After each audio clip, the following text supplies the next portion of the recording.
Vous êtes-vous déjà demandé pourquoi certaines personnes âgées restent lucides jusqu'à leur dernier souffle, tandis que d'autres, à peine sexagénaires, commencent déjà à confondre le jour et la nuit, à perdre la mémoire, ou à se sentir constamment fatigués? Ou plus simplement, vous arrive-t-il parfois de bien manger, de ne pas être malade, et pourtant d'avoir des trous de mémoire, des maux de tête, ou une fatigue sans raison?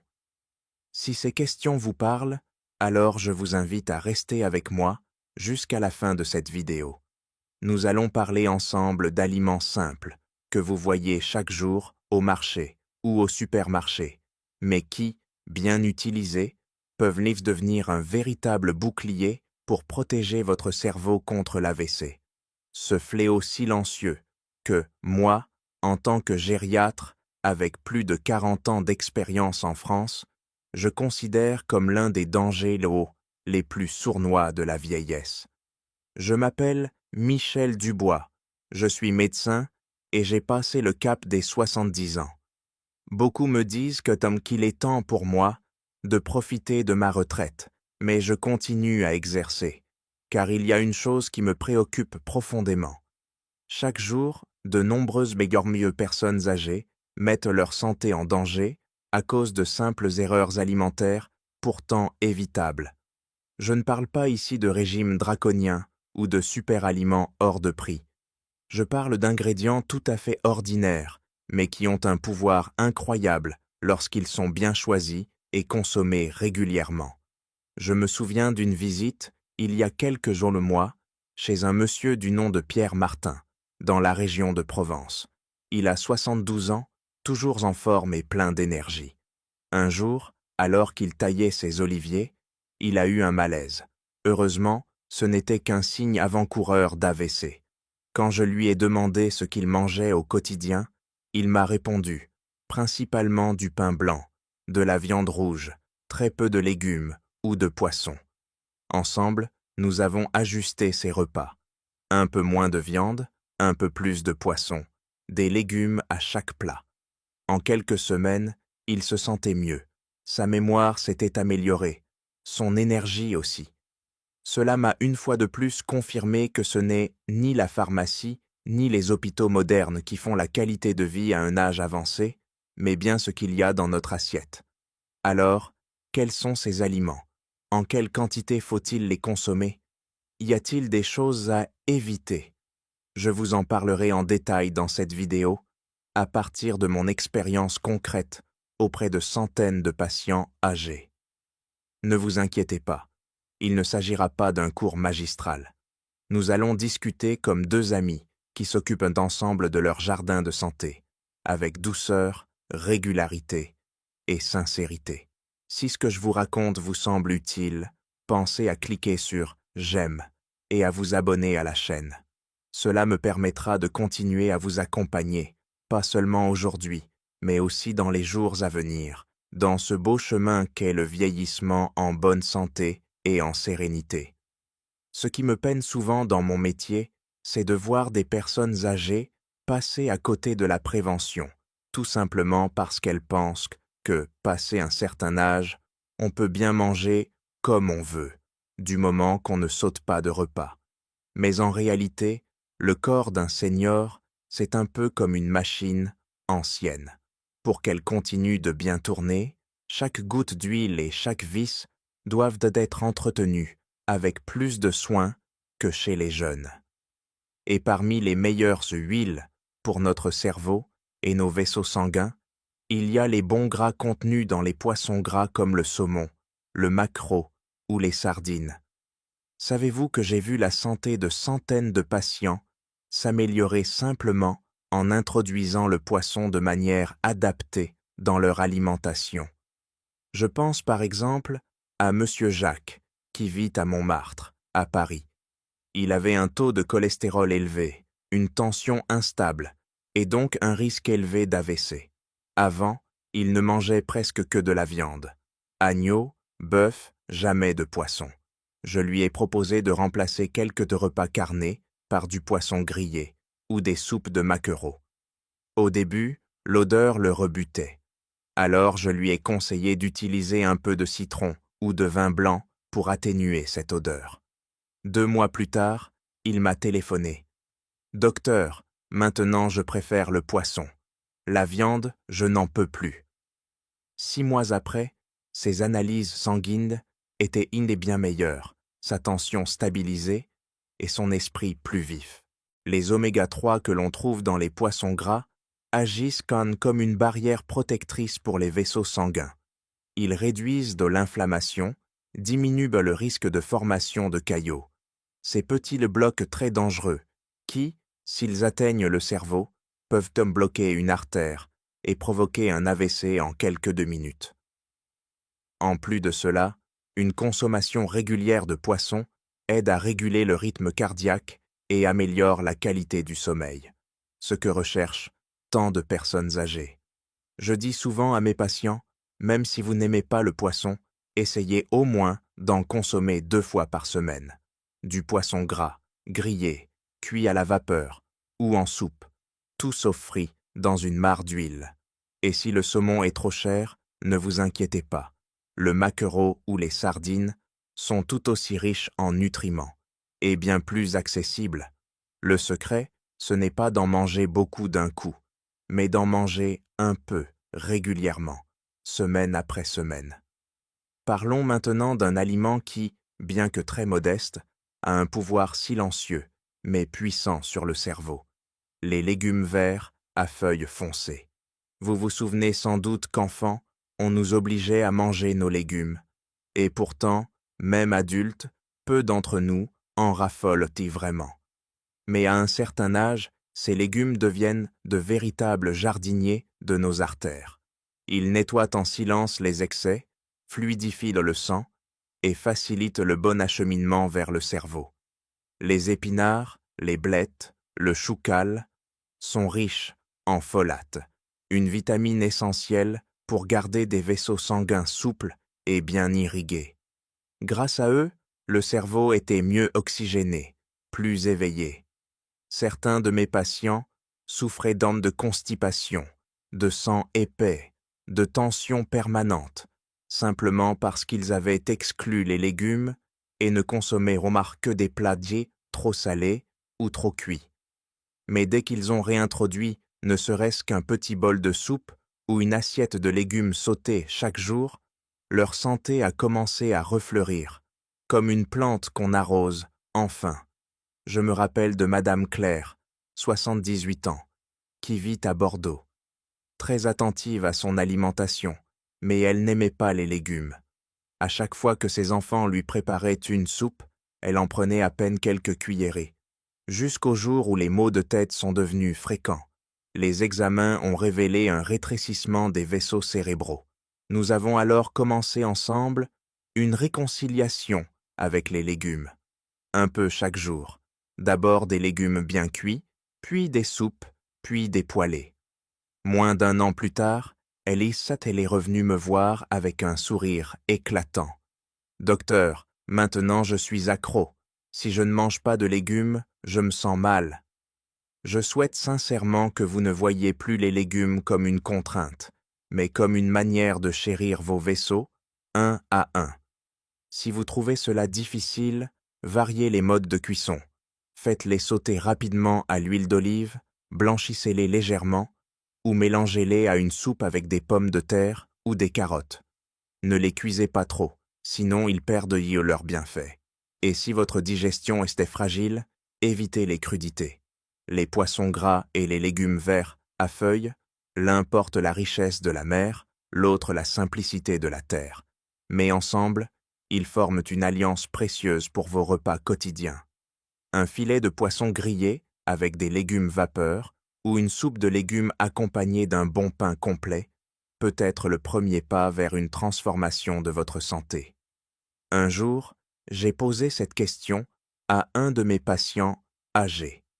Si vous ne pouviez garder qu'un seul aliment dans vos repas, lequel choisiriez-vous? Il a répondu sans hésiter, l'avocat. J'ai été un peu surpris, car l'avocat n'est pas un aliment traditionnel dans la cuisine française. Mais sa raison m'a convaincu. Quand j'en mange, je dors mieux et je me sens plus léger dans la tête. Avez-vous déjà remarqué que, certains jours, après un repas un peu trop salé, vos mains ou vos jambes sont gonflées au réveil? Vous vous sentez vaseux, fatigué. C'est souvent un signe de rétention d'eau, de tension artérielle élevée, qui met les vaisseaux à rude épreuve. Et c'est là que l'avocat, malgré sa réputation de fruit gras, joue un rôle discret mais essentiel. Il est riche en potassium, un minéral qui équilibre le taux de sodium dans le corps, régule la pression artérielle, facilite la circulation du sang et apaise le cœur. Je recommande souvent à mes patients, si vous sentez que votre alimentation manque de fruits et légumes, commencez tout simplement par un demi-avocat par jour. Pas besoin de se compliquer la vie. Vous pouvez l'écraser avec un peu de fromage frais sans sucre, le manger avec du pain complet, ou même à la cuillère tout simplement. L'important, c'est la régularité. Au début, certains trouvent l'avocat un peu fade, mais une fois que le corps s'y habitue, on commence à en apprécier la douceur crémeuse, sans lourdeur. Madame Sophie, 80 ans, qui vit avec sa fille à Lyon, m'a raconté un jour qu'elle se sentait plus stable depuis qu'elle mangeait un avocat chaque matin. Avant, elle avait souvent des vertiges en se levant brusquement. Maintenant, elle se sent plus en équilibre. Je lui ai expliqué que, lorsque le taux de potassium est stable, le corps réagit mieux aux changements de pression. Elle avait ri et m'a dit « Alors c'est l'avocat qui me garde l'esprit clair toute la journée. » Mais je le précise toujours, l'avocat reste un aliment gras, donc on ne doit pas en abuser. Un demi-fruit par jour, c'est amplement suffisant. Et si vous avez des troubles du cholestérol, mieux vaut en parler à votre médecin avant d'en faire une habitude. Mais pour la plupart des seniors, une consommation modérée peut vraiment faire la différence. Et une fois qu'on a introduit de bonnes graisses, le corps a besoin d'une source d'énergie stable, pas comme les pâtisseries ou le pain blanc qui font grimper puis chuter brutalement la glycémie. Ce qu'il faut, c'est un carburant lent, constant, qui garde l'esprit vif toute la journée. C'est exactement le rôle des céréales complètes. Chers amis, le pain blanc, aussi moelleux soit-il, a perdu la majorité de sa couche extérieure, celle qui contient les vitamines, les minéraux et les fibres. Résultat, il élève rapidement la glycémie, puis la fait chuter, provoquant fatigue, troubles de la concentration, voire somnolence après les repas. À l'inverse, le pain complet, l'avoine ou l'orge libèrent leur énergie plus lentement, permettant au corps de tenir la distance sans épuiser les vaisseaux. J'ai accompagné un patient, M. André, 75 ans, qui avait subi un accident vasculaire cérébral léger sans signe avant-coureur. En étudiant ses habitudes alimentaires, j'ai découvert qu'il ne consommait pratiquement que du pain blanc et des aliments très salés. Après sa convalescence, nous avons établi un nouveau programme. Un petit déjeuner à base de porridge d'avoine, un déjeuner avec du pain complet et du poisson ou des légumes, et le soir, un peu de pain d'orge nature. En peu de temps, il s'est senti plus fort, a retrouvé l'appétit, et surtout, sa glycémie est devenue beaucoup plus stable. Je sais que certains craignent les céréales complètes, qu'ils trouvent de dures à mâcher ou difficiles à digérer. Mais on peut commencer en douceur, mélanger une portion d'orge avec 2 portions de riz blanc, cuire le tout plus longtemps avec un peu plus d'eau. Et peu à peu, le palais s'habitue à ce goût plus brut, plus authentique. On ne trouve plus ça fade, mais au contraire, nourrissant d'une manière saine et profonde. Les céréales complètes sont comme des bateaux qui transportent l'énergie dans tout le corps. Grâce à elles, le sang ne se précipite pas, le cœur ne se fatigue pas et le cerveau ne s'épuise pas. Si vous sautez le petit déjeuner ou si vous mangez une viennoiserie à la va-vite, votre énergie s'effondre rapidement. Le cœur s'accélère, l'esprit s'emballe. Mais si vous commencez la journée avec un bol d'avoine bien cuit, accompagné d'un peu d'avocat ou de quelques noix, vous sentirez votre corps comme une machine bien huilée, prête à affronter la journée. calme mais solide. Je répète souvent à mes patients, la nourriture n'est ni un ennemi, ni un remède miracle. C'est un compagnon de route. Et comme tout bon compagnon, si on apprend à l'écouter et à le comprendre, cette relation nous emmènera loin, même au crépuscule de la vie. Je me souviens d'une visite dans une maison de retraite à Nice. Une dame âgée s'est approchée discrètement de moi et m'a demandé « Docteur, existe-t-il un aliment qui empêcherait ma mémoire de partir comme les feuilles en automne ?» Sa question m'a bouleversé. En 40 ans de métier, j'ai rencontré beaucoup de gens angoissés par les maladies du cœur ou des poumons. Mais rien n'est plus douloureux pour une personne âgée que de sentir sa mémoire s'effacer, oublier les prénoms de ses petits-enfants, ne plus retrouver le chemin de sa propre maison et, parfois, ne plus reconnaître ceux qu'on aime. C'est pour cela que je parle souvent des petits fruits, ces trésors minuscules, mais dotés d'un pouvoir extraordinaire. Myrtilles, fraises, framboises, elles ne sont pas seulement belles à regarder, ce sont de véritables gardiennes de la mémoire.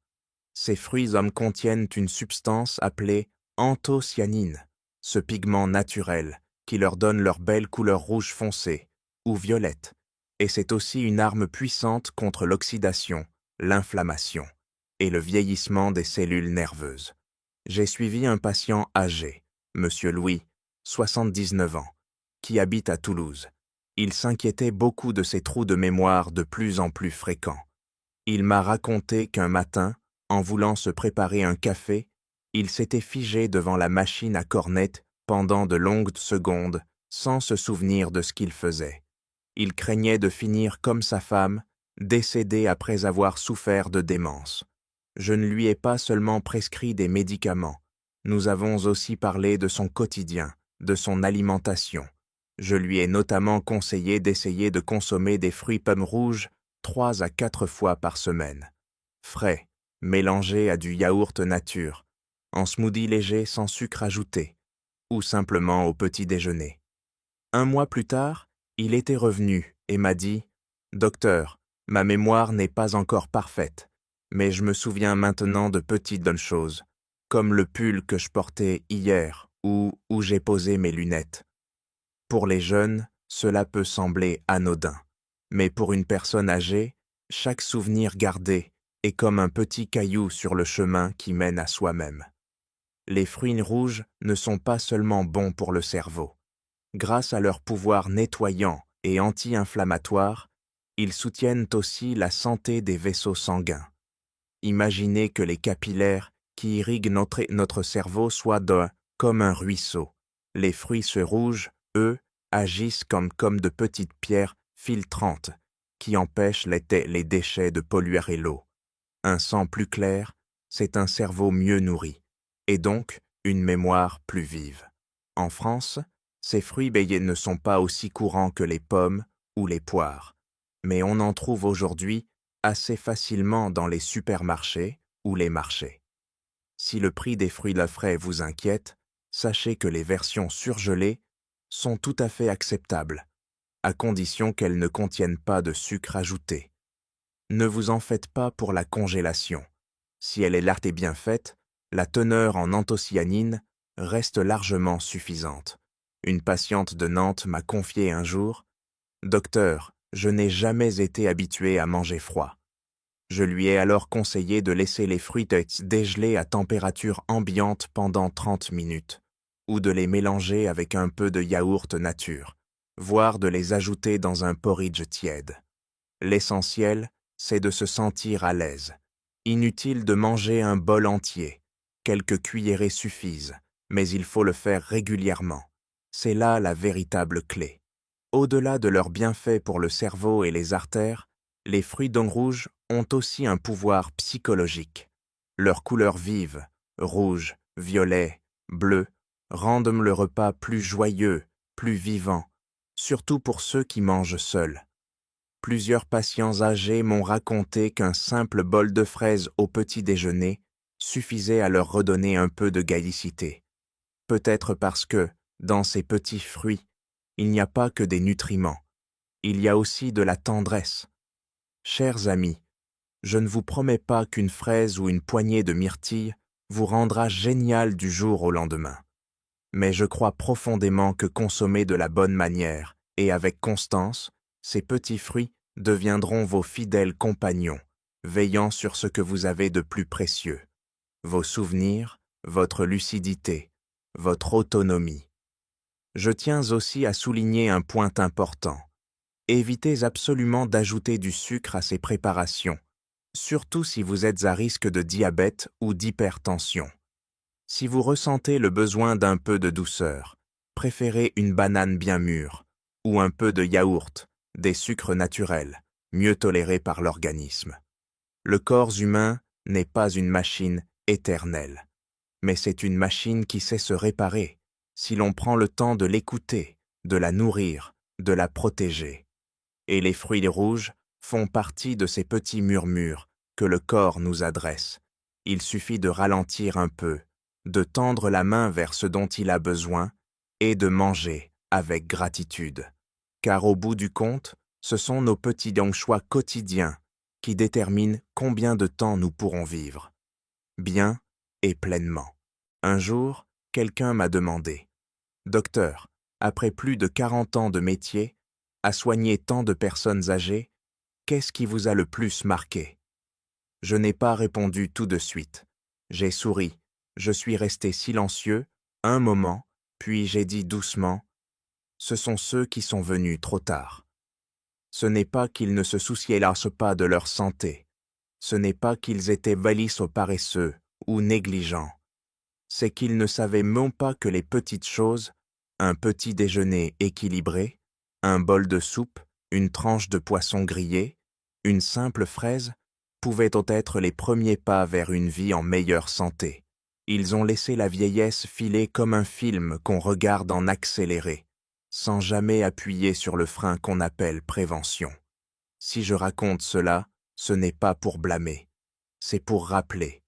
Rappeler à vous, qui lisez ou écoutez ces mots, que la santé ne descend pas du ciel, ni de la salle d'urgence.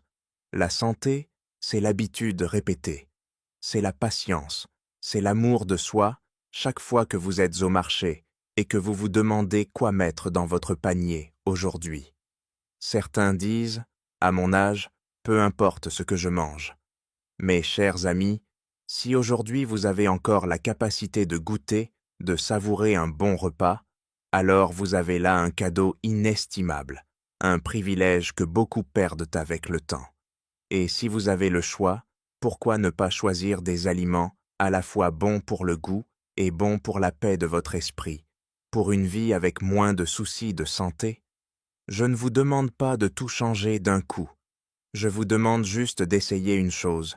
Demain matin, ajoutez un petit aliment bienfaisant à votre petit déjeuner.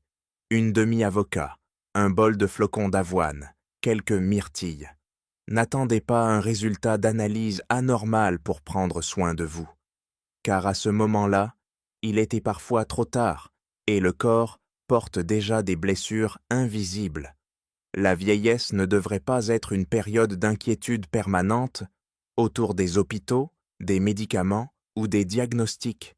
Si nous nous préparons à l'avance, elle peut devenir un temps de sérénité, d'autonomie, de souvenirs intacts, avec des mains capables de serrer encore celles de nos petits-enfants, avec des jambes qui avancent lentement, mais sans peur de tomber. C'est pour cela que je continue à partager ces choses de simples, mais qui portent toute une vie de pratique derrière elles. Quelqu'un a un jour comparé la santé à un bonsaï.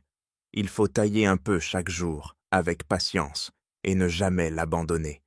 Et je trouve cette image très juste.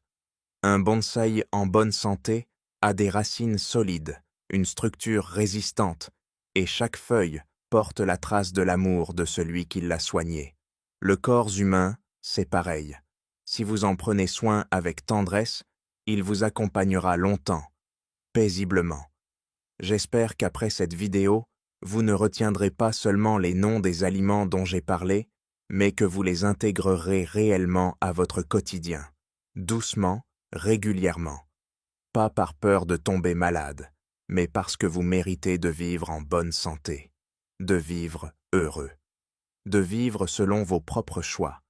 Et si je peux être utile à quelque chose, alors c'est à continuer de raconter ces expériences, ces petites histoires, ces conseils venus de patients que j'ai croisés, pour que vous n'ayez pas à vieillir seul, pour que vous sachiez que vous viviez à la campagne ou en ville, que vous ayez 60 ou 85 ans.